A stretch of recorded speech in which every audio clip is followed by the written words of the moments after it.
There is one habit researchers have studied more than almost any other in the first 3 years of life. It doesn't require equipment. It doesn't require special training.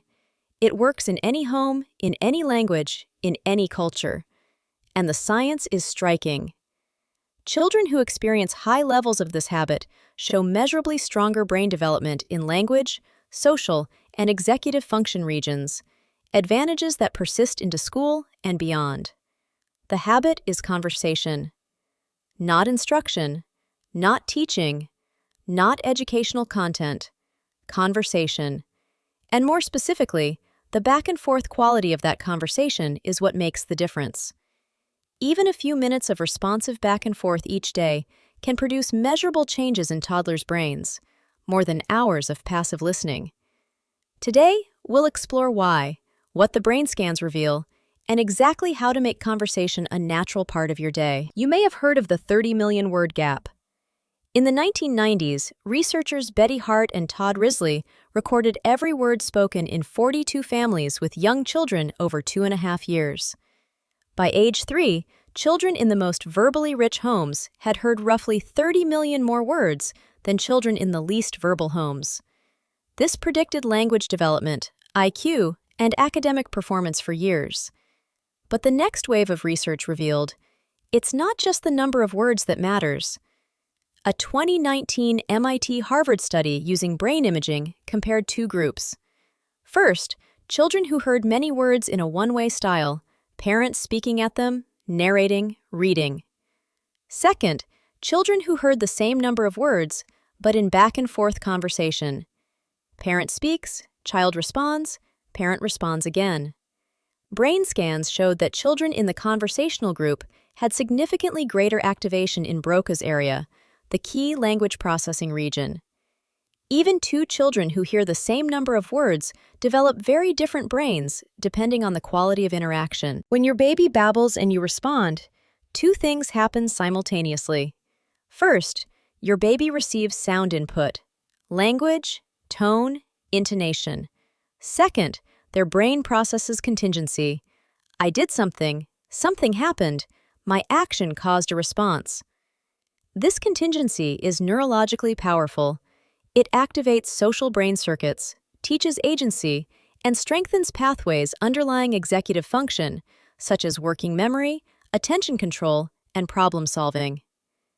Passive language, from a screen, audiobook, or background radio, does not activate these circuits. Even more, tablet or smartphone watching can limit opportunities for real interaction. When children spend time passively watching, they miss the subtle eye contact, facial cues, gestures, and pauses that the brain uses to develop social understanding and language skills.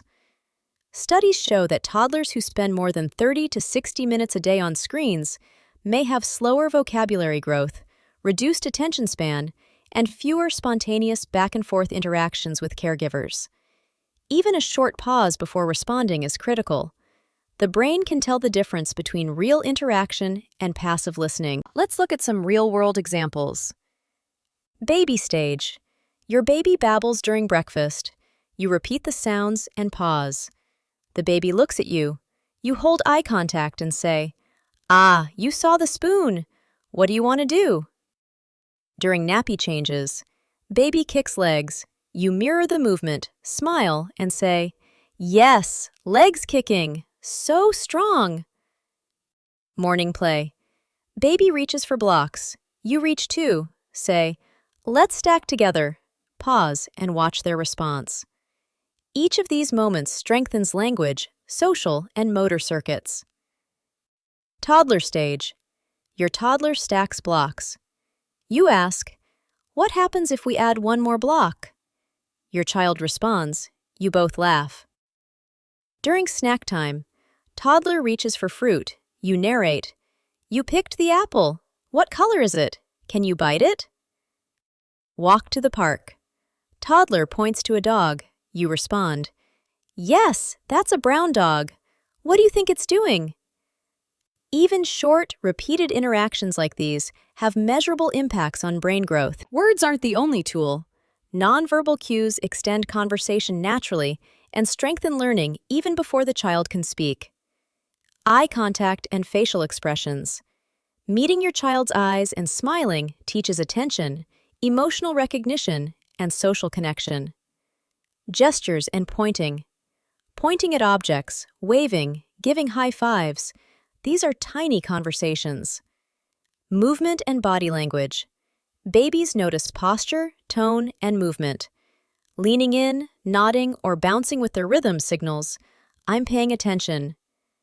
Mimicking and mirroring. Repeat sounds, copy gestures, mirror expressions. Playful nonverbal storytelling. Use gestures, toys, and expressions to tell a story silently and let the child respond. There's an important difference between talking and teaching. Too much explicit teaching can reduce conversational richness. For example, "This is a red ball. Can you say red?" Good. "What color is this?" Better.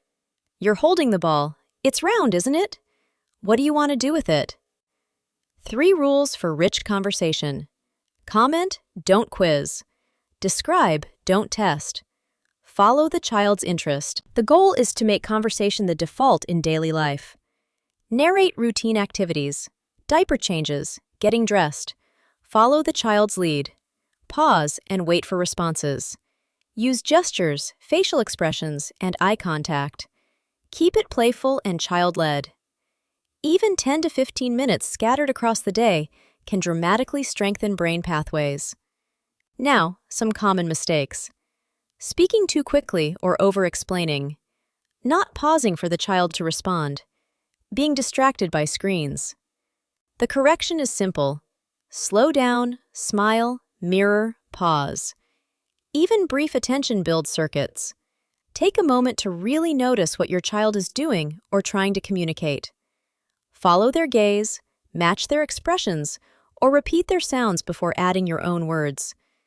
These small, mindful moments teach the brain how conversation works, how cause and effect feels, and how social cues create connection, all without needing long explanations or formal teaching. Notice your toddler's expressions, laughter, pointing, or repeated sounds.